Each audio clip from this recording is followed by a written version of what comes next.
Hello my dear friends, welcome to education point online. मेरा नाम है पाटिल और आज के इस वीडियो में अपन देखने वाले हैं बॉयलर कोरोजन। ठीक है, ये अपनी थर्ड टाइप की जो है बॉयलर प्रॉब्लम है। सबसे पहली जो बॉयलर प्रॉब्लम थी वो थी अपनी स्केल एंड स्लज, सेकंड थी अपनी प्रीमिंग एंड फोमिंग, और थर्ड टाइप की जो आज डिस्कस कर रहे हैं वो है बॉयलर कोरोजन। ठीक है, अपन पढ़ रहे थे बॉयलर चैप्टर जिसमें अपन की 4 टाइप की जो है बॉयलर प्रॉब्लम आई थी, जिसमें से एक एक करके 2 बॉयलर प्रॉब्लम जो है अपन ने डिस्कस कर लिया था। आई होप सो उसके जो भी कंसेप्ट थे और जिस तरह से आपको एग्जाम में लिखना है वो चीज आपको क्लियर हो गई होगी। आज के इस लेक्चर में अपन देखेंगे बॉयलर कोरोजन, आगे बढ़ते बढ़ते इसके सारे कॉन्सेप्ट देखेंगे। ठीक है, और किस तरह से आपको एग्जाम में लिखना है, और साथ में इस ये वाला जो बॉयलर ट्रबल है, बॉयलर प्रॉब्लम है, ये वाली बॉयलर कोरोजन, इसमें से किस टाइप के क्वेश्चन जो है वो एग्जाम में बन सकते हैं, वो भी चीजें आगे देखेंगे। ठीक है, तो बिना टाइम वेस्ट के अपन डायरेक्ट वीडियो को स्टार्ट करते हैं। सबसे पहले अपन देख लेते हैं बॉयलर प्रॉब्लम। 4 टाइप की बॉयलर प्रॉब्लम होती है। सबसे पहले स्केल एंड स्लज, सेकंड अपनी प्रीमिंग एंड फोमिंग, थर्ड है अपनी बॉयलर कोरोजन, और फोर्थ है अपनी कॉस्टिक एम्ब्रिटलमेंट। ये 2 अपन ने देख लिया था। आज अपन डिस्कस कर रहे हैं बॉयलर कोरोजन और नेक्स्ट वीडियो में अपन कॉस्टिक एम्ब्रिटलमेंट को देखेंगे। ठीक है, तो चलिए अब देखते हैं आखिर बॉयलर कोरोजन। ठीक है, अगर आप जो अपनी ये वर्ड लिखा हुआ है इसको अगर दो पार्ट में डिवाइड करेंगे, बॉयलर को और कोरोजन को, तो आपको क्या समझ आता है? कोरोजन अपन ने 11th मतलब 9th 10th 11th 12th class से अपन पढ़ते आ रहे हैं कोरोजन क्या होता है। आपने रस्टिंग सुना होगा, अगर सिंपल जो घरों की भाषा में बोले या फिर अपनी जो नॉर्मल हिंदी लैंग्वेज में बोले तो जंग लगना, किसी लोहे पे जंग लगना, उसी को अपन बोलते हैं कोरोजन। जैसे फॉर एग्जांपल आपको अगर वर्ड से समझ नहीं आया होगा, ये जैसे अपना ये लोहे का है, ठीक है, आयरन का ये बना हुआ है, ठीक है, जो ड्रम है इसमें ये जो रस्टिंग हो जाती है ना, ये लाल लाल कलर की, इसी को अपन क्या बोलते हैं? कोरोजन। आई होप सब क्लियर हो गया होगा। अब कोरोजन का मतलब तो अपन समझ आ गया। इसके बाद अपन को क्या लिखा है? बॉयलर। मतलब बॉयलर का अपना जो कंटेनर है, जो लोहे का कंटेनर रहता है, आयरन कंटेनर रहता है, उसमें अगर कोरोजन बैठ जाती है उसको अपन क्या बोलते हैं? Boiler corrosion. I hope so आपको इस वर्ड का जो मीनिंग है वो क्लियर हो गया होगा। ठीक है, तो अब आगे बढ़ते हैं और आखिर इसके डेफिनेशन से समझते हैं आखिर बॉयलर कोरोजन क्या होता है। ठीक है, तो चलिए आगे बढ़ते हैं। तो चलिए अब देखिए समझ लेते हैं आखिर डेफिनेशन इसकी क्या कह रही है। ठीक है, क्या कह रही है? The process in which decay of boiler material by a chemical और electrochemical attack by its environmental is called boiler corrosion. क्या कह रहा है कि जो अपनी केमिकल्स और इलेक्ट्रोकेमिकल्स जो अपनी रिएक्शंस हैं, जो अपने वाटर में होती है, बॉयलर में होती है, जब वो आयरन के कांटेक्ट में आता है तो उससे जो है वो बॉयलर कोरोजन जो है वो बनता है। ठीक है, और उसी को अपन क्या कहते हैं? Boiler corrosion. ये कुछ पॉइंट्स भी है जो मैंने आपके लिए लिखे हैं जिससे अपना जो आंसर है वो थोड़ा सा और बड़ा हो जाए। क्या लिखा है? Boiler corrosion is the gradual determination of metal surfaces inside the boiler. जो बॉयलर के अंदर जो मेटल सरफेसेस है उसमें कुछ रिएक्शंस होती हैं, उसको अपन क्या बोलते हैं? Boiler corrosion. Second, it occurs due to chemical reaction between water, steam and metal surface. ठीक है, कुछ केमिकल रिएक्शन जो वाटर और स्टीम और मेटल सरफेसेस में होती है, जिससे जो है बॉयलर कोरोजन जो है वो बढ़ता है। ठीक है, उसका कॉज है। थर्ड जो है वो है These reactions can weaken the metal over time। ठीक है, ये रिएक्शंस क्या करती हैं? जो अपना जो मेटल है, जो आयरन का मेटल है, जो अपना बॉयलर है, उसको टाइम टू टाइम क्या करता है? उसको वीक करता रहता है। ठीक है, फोर्थ क्या लिखा है? Corrosion can lead to structural damage to the boiler. Corrosion जो है वो स्ट्रक्चर डैमेज करता है किसको? बॉयलर को। अपना जो बॉयलर कंटेनर रहता है उसको क्या करता है? डैमेज करता है। ठीक है, उसके बाद क्या लिखा है? It can reduce the life span of the boiler. ठीक है, जो बॉयलर का लाइफ स्पैन है, जितनी टाइम तक वो चल सकता है। ठीक है, अपने पास कोई भी मशीन रखी है, जैसे घर पे अपन कूलर लाते हैं। ठीक है, अगर वो कूलर कितनी ज्यादा 5 साल चल रहा है, 10 साल चल रहा है, ठीक है, वही तरह का है कि अगर ये जो अपना बॉयलर है उसमें अपनी क्या जंग वंग लग जाती है, ठीक है, कोरोजन इफेक्ट आ जाता है, जिससे क्या है उसका लाइफ स्पैन जो है वो कम हो जाता है। ठीक है, तो आई होप सो बॉयलर आपको बहुत क्लियर हो गया होगा। ठीक है, कि बॉयलर कोरोजन आखिर होता क्या है। ठीक है, अपन ने दोनों को तोड़ के समझा है कि पहले कोरोजन समझा फिर बॉयलर समझा, उन दोनों को मिक्स कर दिया, तो आई होप सो क्लियर हो गया होगा। उसके बाद ये जो डेफिनेशन है जो आपको एग्जाम में जिस तरह से एक्सप्लेन करना है वो ये है, आप इसको एक बार पढ़िएगा और अपने हिसाब से भी अगर एग्जाम में आपको डेफिनेशन नहीं बन रही है और आपको लगता है कि मैं बॉयलर कोरोजन पे लिख सकता हूँ, क्योंकि मेरे को बॉयलर कोरोजन का जो वर्ड मीनिंग जो वो मुझे कह रहा है वो चीज हमें समझ में आ गई है। ठीक है, तो आपको क्या करना है? इसको आराम से लिख देना है, आपको पूरे नंबर मिल रहे होंगे। ठीक है, तो आप इसको नोट कर लीजिए, फिर अपन आगे बढ़ते हैं। तो चलिए अब देखते हैं आखिर डिसएडवांटेजेस क्या हैं बॉयलर कोरोजन के।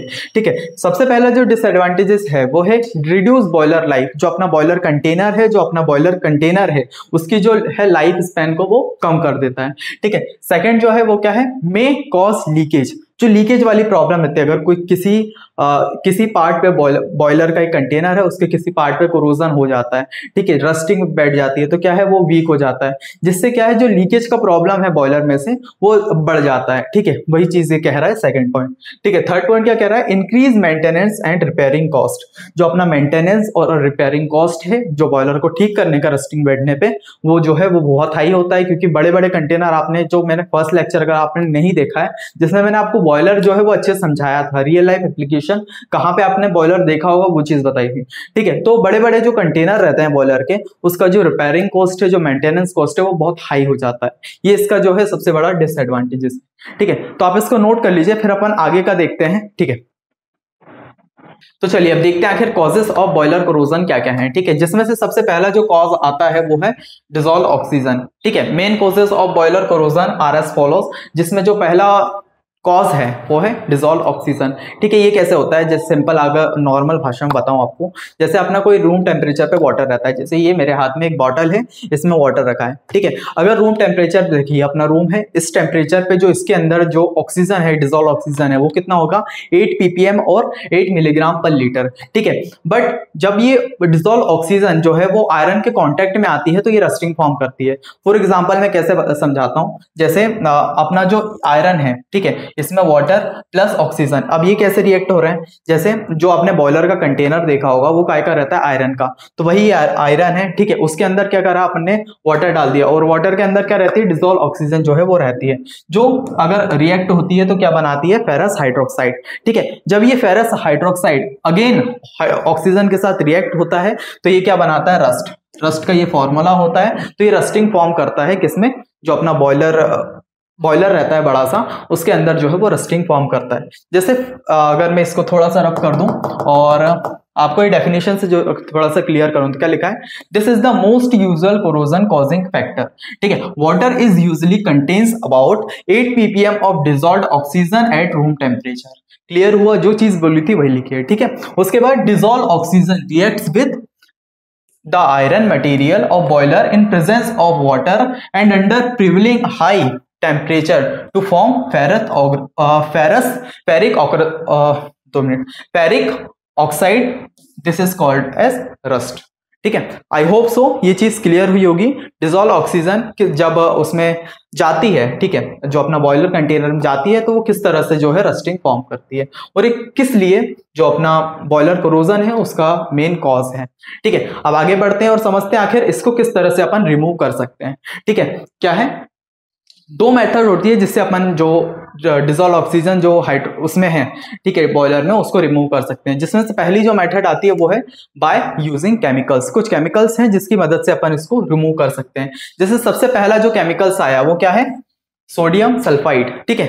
सेकंड जो है वो क्या है, सोडियम सल्फाइड, और थर्ड हाइड्रोजन, ठीक है। अब ये सोडियम सल्फाइड ये अलग अलग कैसे हैं, जैसे अगर Na2SO3 इसको क्या कहेंगे अपन, सोडियम सल्फाइड, Na2S इसको क्या कहेंगे अपन, सोडियम सल्फाइड, ठीक है। जब ये सोडियम सल्फाइड जो है ऑक्सीजन के साथ रिएक्ट करता है, जब ये रिएक्ट करता है तो फॉर्म करता है क्या, सोडियम सल्फेट, ठीक है। उसी तरह अगर सोडियम सल्फाइड जो है वो भी ऑक्सीजन के साथ जब रिएक्ट करता है तो वो भी फॉर्म करता है क्या, सोडियम सल्फाइड, ठीक है। अपना थर्ड जो केमिकल है वो क्या है, हाइड्रोजन। जब ये ऑक्सीजन के साथ जो है रिएक्ट करता है तो ये क्या फॉर्म करता है, वाटर जो है वो अपना रिलीज करता है, और साथ में नाइट्रोजन गैस रिलीज करता है जो अपनी उड़ जाती है, ठीक है, हवा में चली जाती है, और ये जो है वो अफेक्ट नहीं करती किसी भी उसमें।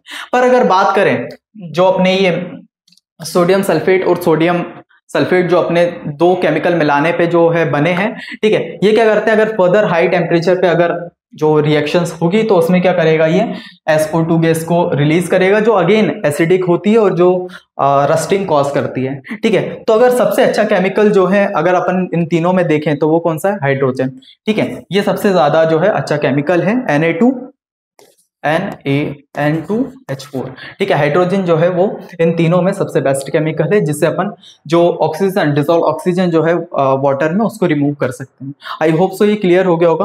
तो चलिए इसको आप नोट डाउन कर लीजिए, फिर अपन आगे बढ़ते हैं। तो चलिए अब अपनी सेकंड मेथड जिससे अपन किसको, डिजॉल्व ऑक्सीजन को रिमूव कर सकते हैं, वो है ये मैकेनिकल डी-एरिटेशन। ठीक है, इसको अपन किस तरह से रिमूव करेंगे, जैसे मैं फर्दर अपने पास ये डायग्राम बना हुआ है, इसको अपन थोड़ा सा एक बार समझ लेते हैं क्या है इस डायग्राम में। क्या है, सबसे पहले जो है ऊपर से ये फीड वाटर जो है वो डाला जाता है। ठीक है, ये जो अपनी ये लास्ट में जो ये रेड रेड कलर की प्लेट्स लगी है, इसको क्या कहेंगे, steam jacket to attain high temperature. ये क्या रहता है, ये मतलब बहुत ज्यादा हीट प्रोड्यूस करती है जिससे जो इसका टेम्परेचर है उसको हाई करे रखती है। ठीक है, उसके बाद ये अपना ये वैक्यूम है जिससे जो है प्रेशर जो उसके अंदर है, जो ये कंटेनर है इसके अंदर जो प्रेशर है उसको वो रिड्यूस रहता है। ठीक है, उसके बाद हीटेड परफॉर्म प्लेट्स, ये जो अपनी ये प्लेट्स हैं ये हीटेड परफॉर्म प्लेट्स हैं। बाकी ये जो कंटेनर है ये टावर। ठीक है, अब एक्चुअली ये जो प्रोसेस है इसमें क्या होता है ये थोड़ा सा मैं आपको बता देता हूँ। ठीक है, थोड़ा सा इस चीज को रिमूव कर दूं। हाँ ठीक है, तो क्या रहता है कि अपनी जो ये फीड वाटर है, ठीक है, जो गैसेस के फॉर्म में रहता है वो क्या करता है, यहाँ से आता है। ठीक है, उसके बाद क्या है, इसके अंदर का जो टेम्परेचर है इसकी वजह से क्या रहता है, हाई टेम्परेचर रहता है ना। और जो ये अपना वैक्यूम बना है इससे जो उसका अंदर का प्रेशर है वो क्या रहता है, लो रहता है। ठीक है, जिससे क्या है ये गैसेस के फॉर्म में ये जब इसके अंदर आती है ये प्लेट से टकरा के क्या होता है, इसकी जो अंदर की गैसेस हैं, कौन कौन सी गैसेस, O2, CO2, ठीक है, और अदर जो गैसेस हैं वो इसके अंदर क्या है, उड़ जाती है, ऑपरेट हो जाती है। बाकी इसमें से टकरा के ये वाटर जो है यहाँ से निकल आता है। सिंपल चीज है, ठीक है, उतना ज्यादा कॉम्प्लेक्स नहीं है। एग्जाम में क्या करना है अपन को, पहली जो चीज है जो रिएक्शंस की मदद से, केमिकल्स की मदद से जो अपना डिसॉल्व गैसेस रिमूव होती है वो अपन को कर देना है। सेकंड, मैकेनिकल डी-एरिटेशन का डायग्राम बना देना है, इससे अपन को चीजें क्लियर हो जाए। इसको आप एक दो बार प्रैक्टिस करेंगे चीजें क्लियर हो जाएगी। ठीक है, क्या रहता है कि अपने से इसमें से जो गैसेस हैं इसके अंदर, वाटर के अंदर जो गैसेस है फीड वाटर के अंदर, वो क्या है इसमें से रिमूव हो जाती है। जिसके बाद क्या होता है कि इसके अंदर, इसके बाद जो है उसमें डी-एरिटेशन वाटर आता है, जिसमें से जो होता है फ्री फ्रॉम डिसॉल्व गैसेस, मतलब कौन कौन सी, ऑक्सीजन, CO2 और अदर जो गैसेस होती हैं ये उसमें से हट जाती है। ठीक है, आई होप सो ये क्लियर हो गया होगा सेकंड मेथड। ठीक है, इसको आप नोट डाउन कर लीजिए क्योंकि अगर एग्जाम में आता है तो आप ये दो डायग्राम जो बना देंगे तो आपको आंसर जो है वो क्लियर हो रहा होगा। ठीक है, तो चलिए अब आगे बढ़ते हैं और समझते हैं आखिर सेकंड कॉज जो है बॉयलर कोरोजन का, उसको समझते हैं। सेकंड कॉज जो है वो अपना किससे होता है, कार्बन डाइऑक्साइड से। ठीक है, इसको अपन डेफिनेशन को पहले एक बार पढ़ लेते हैं जिससे जो आगे की केमिकल रिएक्शन है वो अच्छे से क्लियर हो रही होगी। ठीक है, जैसे क्या है, there are two sources of CO2 in boiler water. ठीक है, बॉयलर वाटर में CO2 दो सोर्सेस हैं जिससे आता है। सबसे पहला जो सोर्सेस है वही कि डिजॉल्व्ड CO2 इन रॉ वाटर, जो अपना नॉर्मल वाटर है जो रूम टेम्परेचर पर रहता है। ठीक है, उसमें CO2 रहता है। ठीक है, और सेकंड जो है वो क्या है, CO2 formed by decomposition of bicarbonates in H2O। ठीक है, बाइकार्बोनेट्स जो है अपने किस किस के, मैग्नीशियम बाइकार्बोनेट, कैल्शियम बाइकार्बोनेट, जो अगर वो डिकम्पोज होते हैं तो उससे जो है वो CO2 फॉर्म होता है। अब बाइकार्बोनेट्स वाटर में कैसे आते हैं, अपन ने देखा था हार्ड वाटर, सॉफ्ट वाटर। ठीक है, जब अपन ने फर्स्ट यूनिट में हार्ड वाटर पढ़ा था तो उसमें पढ़ा था अपन ने बहुत सारे बाइकार्बोनेट्स होते हैं, किसके, मैग्नीशियम के, कैल्शियम के, हार्ड वाटर में। अगर हार्ड वाटर रहता है उसमें बाइकार्बोनेट्स तो रहते ही हैं, मैग्नीशियम और कैल्शियम। अगर वो डिकम्पोज हो जाते हैं, ठीक है, तो उसमें से क्या है, CO2 गैस जो है वो बनती है, जो फर्दर वाटर के साथ जो है रिएक्ट करती है और क्या बनाती है, कोरोजन। ठीक है, जैसे अगर सिंपल भाषा में बताएं तो अपना 2 मिनट में एक पेन चेंज कर लेता हूं, व्हाइट ले लेता हूं। ठीक है, ये अपना क्या है, मैग्नीशियम बाइकार्बोनेट। ठीक है, जब ये इसको डिकम्पोज होता है तो क्या फॉर्म करता है, मैग्नीशियम हाइड्रोक्साइड और CO2 जो है वो फॉर्म करता है। ठीक है, ये जो CO2 है ये वाटर के साथ जो है रिएक्ट करती है और रस्टिंग फॉर्म करती है। ठीक है, फर्दर अगर चीज देखें तो कैल्शियम बाइकार्बोनेट, इसको भी अगर डिकम्पोज होता है तो क्या बनाती है, कैल्शियम कार्बोनेट बनाता है, साथ में वाटर रिलीज करता है और साथ में CO2 गैस रिलीज करता है, जो फर्दर वाटर के साथ रिएक्ट करती है और क्या करती है, फिर से एक रस्टिंग फॉर्म करती है। जैसे अगर ये बात करें, CO2 गैस अगर वाटर के साथ रिएक्ट करती है तो ये क्या बनाती है, कार्बोनिक एसिड। ठीक है, जो स्लो कोरोसिव इफेक्ट करता है बॉयलर में। ठीक है, जो अपना बॉयलर है उसमें धीरे धीरे कोरोसिव इफेक्ट जो है वो फॉर्म करता है। ठीक है, तो आई होप सो ये भी अपना का क्लियर हो गया होगा। ठीक है, मैं इसको थोड़ा सा इसको रिमूव कर देता हूं जिससे आप इस चीज को नोट कर लीजिए, है ना। ठीक है, तो आप इसको नोट कर लीजिए, फिर अपन आगे बढ़ते हैं और समझते हैं आखिर इसको किस तरह से रिमूव कर पाएंगे। तो चलिए अब देख लेते हैं आखिर रिमूवल ऑफ कार्बन डाइऑक्साइड। ठीक है, सबसे पहली जो मेथड है वो तो वही है कि अपन मैकेनिकल डी-एरिटेशन से इसको रिमूव कर सकते हैं। मैकेनिकल डी-एरिटेशन क्या है भैया, 2 मिनट अभी वो भी आपको बता देते हैं। ये जो अपना सेम चीज है इसमें भी अपन ने देखा था। देखिए कौन कौन सी गैसेस में से रिमूव हो जाती है, ऑक्सीजन, CO2 और भी फर्दर जो गैसेस हैं वो इससे रिमूव हो जाती है। ठीक है, तो सबसे पहली जो मेथड है अपन को अगर आंसर आता है तो यही वाली चीज उसमें भी चेक देनी है। ठीक है, मैं ये वाली स्लाइड भी ऐड कर दूंगा। ठीक है, पर आप आराम से कर लीजिएगा, इसमें आके थोड़ा सा इसको नोट डाउन कर लीजिएगा। ठीक है, ये भी उसमें डाल देगा। ठीक है, तो सबसे पहली जो मेथड है रिमूव करने की वो कौन सी है, मैकेनिकल डीएरिटेशन। सेकंड जो है वो है बाय फिल्टरिंग थ्रू लाइमस्टोन। अब लाइमस्टोन क्या होता है, कैल्शियम कार्बोनेट, ये लाइमस्टोन का जो है वो फॉर्मूला होता है। ठीक है, जब लाइमस्टोन जो है वो वाटर के साथ रिएक्ट करता है और CO2 जो उसमें प्रेजेंट रहती है उसके साथ रिएक्ट करता है तो ये क्या बनाता है, कैल्शियम हाइड्रोक्साइड। ठीक है, कैल्शियम हाइड्रोक्साइड वही है कि टेम्पररी गैसेस है, पर इससे क्या होता है जो अपना CO2 है वो हट जाता है। ठीक है, और थर्ड क्या है, अमोनियम हाइड्रोक्साइड। ठीक है, अमोनियम हाइड्रोक्साइड जब CO2 गैस के साथ रिएक्ट करता है तो ये क्या फॉर्म करता है, अमोनियम कार्बोनेट। ठीक है, अमोनियम कार्बोनेट प्लस H2O, जिससे क्या होता है अपनी जो CO2 गैस है वो इससे रिमूव हो जाती है। ठीक है, तो आई होप सो ये भी क्लियर हो गया होगा, जिससे अपन CO2 गैस को रिमूव कर सकते हैं। ठीक है, आप इसको फर्दर क्या कर लीजिए, नोट कर लीजिए। ठीक है, सबसे पहले जो मेथड है मैकेनिकल डीएरिटेशन, इसमें भी अपन को सेम डायग्राम बना देना है। सेकंड जो है वो bye filtering water through limestone. ठीक है, इसको भी आपको नोट कर लेना है। और थर्ड है अपना अमोनियम हाइड्रोक्साइड, जिससे अपन क्या है CO2 को रिमूव कर सकते हैं अपने वाटर से। ठीक है, इसको आप नोट कर लीजिए, फिर अपन आगे बढ़ते हैं। अब देखते हैं अपनी थर्ड जो मेन कॉज करती है। ठीक है, वो कौन सा है, ये है अपनी थर्ड। ठीक है, acid from dissolved salt like MgCl2। ठीक है, कुछ एसिड्स हैं जो फर्दर बॉयलर कोरोजन को फॉर्म करते हैं, जिसमें से जो मेन जो माने जाते हैं लाइक MgCl2। ठीक है, MgCl2 जब अपने वाटर के साथ रिएक्ट करता है तो क्या बनाता है, मैग्नीशियम हाइड्रोक्साइड और HCl। ठीक है, HCl क्या है, मिनरल एसिड है, जो फर्दर अगर किसके साथ, HCl फिर से अगर किसके साथ, आयरन के साथ जो है रिएक्ट करेगा तो क्या बनाएगा, FeCl2 और साथ में हाइड्रोजन को रिलीज कर देगा। ठीक है, फिर जब ये FeCl2 किसके साथ, हाइड्रोजन के साथ रिएक्ट करेगा तो ये क्या बनाएगा, अपनी आयरन हाइड्रोक्साइड और साथ में जो है अपना HCl जो अपना एसिडिक नेचर का है, मिनरल एसिड है, उसको फिर से बना देगा। ठीक है, फर्दर ये रिएक्शन चलती जाएगी, जो ये रीजनरेट हो जाएगा। ठीक है, फिर से ये क्या करेगा, ये आयरन के साथ बनाएगा। ठीक है, फिर से यही प्रोसेस चलती रहेगी। तो मतलब ये चेन रिएक्शन जो है वो फर्दर चलती रहेगी। ठीक है, जो ये बहुत बड़ा रीजन है किसका, बॉयलर कोरोजन का। ठीक है, उसके बाद क्या है, जो ये बचा हुआ जो अपना क्या है, आयरन हाइड्रोक्साइड है, ये ऑक्सीजन के साथ रिएक्ट करके क्या बनाएगा, 2FeO3.2H2O। ये क्या कहलाता है, अपन ने फर्स्ट उसमें देखा था, ये क्या कहलाता है, रस्ट, यानी कि रस्टिंग। अगर मैं फर्दर थोड़ा सा दिखाऊं आपको, ठीक है, ये इसका फॉर्मूला था रस्ट का। तो ये फर्दर क्या करेगा, जब इसके साथ मिलावट होगी इसकी, जब ये मिलेगा तो कौन सा, रस्ट फॉर्म करेगा। ठीक है, तो आई होप सो ये थर्ड वाली चीज भी आपको क्लियर हो गई होगी। ठीक है, इसको आप नोट डाउन कर लीजिए, मैं इसको थोड़ा सा रब कर देता हूं।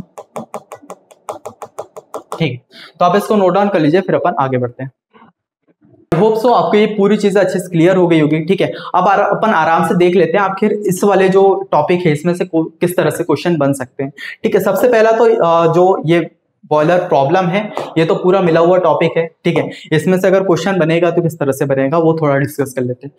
सबसे पहले पूछ सकता है कि आखिर बताइए बॉयलर प्रॉब्लम क्या होता है, साथ में बॉयलर कोरोजन क्या होता है। ठीक है, या अगर ये भी नहीं बनाना किस तरह से बनाएगा, बॉयलर कोरोजन बताइए। ठीक है, और साथ में उसके कॉजेस बताइए। ठीक है, उसकी क्या बताइए, कॉजेस बताइए, उसके प्रिवेंशंस बताइए। जब ये वाला क्वेश्चन बने तो आप आराम से लिख दीजिएगा। ठीक है, अगर उसमें से पूछता है बॉयलर प्रॉब्लम तो आपको सिंपली जो है ये बॉयलर प्रॉब्लम लिख देनी है, ये अपना चार्ट बना देना है। ठीक है, साथ में बॉयलर कोरोजन पूछे आपको ये पूरी डेफिनेशन लिख देनी है। ठीक है, उसके बाद क्या पूछ सकता है, कॉजेस बताइए बॉयलर कोरोजन के, इसके साथ ही boiler what is boiler corrosion, साथ में कॉजेस ऑफ बॉयलर कोरोजन पूछेगा। ठीक है, तो उसमें क्या करना है, causes of boiler corrosion, main causes सबसे पहला डिसॉल्व्ड ऑक्सीजन, इसमें अपन को फर्दर रिएक्शंस लिख देनी है। इसको किस तरह से रिमूव कर सकते हैं। ठीक है, रिमूवल की जगह क्या आ सकता है, प्रिवेंशंस, कि अपन इसको किस तरह से रोक सकते हैं, तो उसमें भी आपको ये चीज लिख देनी है। ठीक है, तो आपको ये चीज लिख देनी है। उसके बाद सेकंड जो अपनी जिससे अपन लोग डिसॉल्व ऑक्सीजन को रिमूव कर सकते हैं वो है मैकेनिकल डीरेटेशन। उसके बाद जो अपना सेकंड जो है वो क्या है, कार्बन डाइऑक्साइड। इसको भी अपन किससे, फर्स्ट जो मैकेनिकल डीरेटेशन है इसमें भी आपको सेम डायग्राम बना देना है। साथ में ये सेकंड और थर्ड, ये कुछ रिएक्शन से जो है अपन CO2 को रिलीज कर सकते हैं। बाकी ये थर्ड जो है वो अपना एसिड फॉर्म, डिसॉल्व सॉल्ट, ठीक है। तो इसी के साथ अपना ये आंसर जो है वो कंप्लीट हो जाएगा, ठीक है। इसी के साथ आज के इस लेक्चर कंप्लीट करते हैं, ठीक है। वीडियो लेक्चर कैसा लगा यार मुझे कमेंट में थोड़ा बताना, ठीक है, क्योंकि क्या है कि आप कमेंट करेंगे तो मेरे को भी मोटिवेशन मिलेगा और जो आपके डाउट्स होंगे उसको क्या है नेक्स्ट वीडियो में मैं इंप्रूव कर पाऊंगा और क्लियर भी करूंगा, ठीक है, कमेंट सेक्शन में। बाकी अगर आप चाहते हैं यार कि मुझसे जुड़ना, ठीक है, मुझसे बात करना या कुछ डाउट्स हों आपको रिलेटेड, तो आप सिंपली क्या करिएगा, ये aditpatil.30, ठीक है, ये क्या है, ये मेरा इंस्टाग्राम हैंडल है, ठीक है, इंस्टाग्राम पेज है।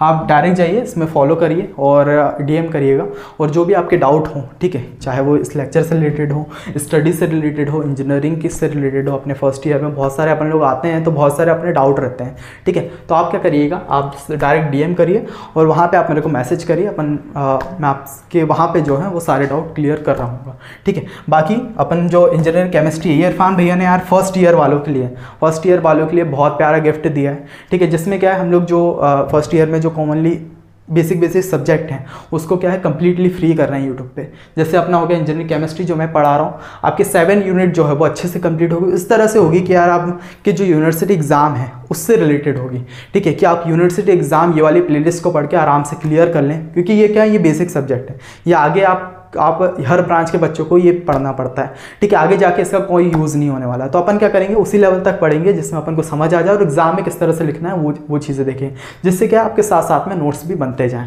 है ना। तो अपना इंजीनियरिंग केमिस्ट्री पूरा कंप्लीट होगा, इंजीनियरिंग फिजिक्स जो सचिन पढ़ा रहा है ये भी अपना जो है यूट्यूब पर फ्री हो रहा होगा, ठीक है। बाकी BME ये इरफान भैया ने पूरे 4 यूनिट आपके लिए करा के रखा है। अगर आपके सेम में ये सब्जेक्ट हैं तो आप जाके चेकआउट करिए, सारे जो फ्री जो कोर्सेज हैं, जो अपने बैचेस हैं, इसके लिंक जो है आपको डिस्क्रिप्शन मिल जाएंगे। अपने अच्छी प्लेलिस्ट बना के रखिए, आप जाइए, लिंक डिस्क्रिप्शन में है, जाके चेकआउट करिए और आप पढ़ना स्टार्ट करें। बाकी बेसिक कंप्यूटर इंजीनियरिंग ये 1 से 2 हफ्ते में आपके यूट्यूब पे डलना स्टार्ट हो जाएगा, ठीक है। बाकी basic electrical and electronics engineering, इसका अभी कुछ पक्का नहीं यार, जैसे अगर कोई अच्छा सा टीचर मिलता है हमें तो इस चीज़ को भी स्टार्ट करते हैं, और इसका भी कुछ पक्का नहीं है कि यूट्यूब पे रहेगा या फिर इसका एक पेड कोर्सेज बनेगा, वो आपके रिस्पॉन्स पर रहेगा। फर्स्ट यूनिट जो है वो अपनी यूट्यूब पे ही डलेगी, ठीक है।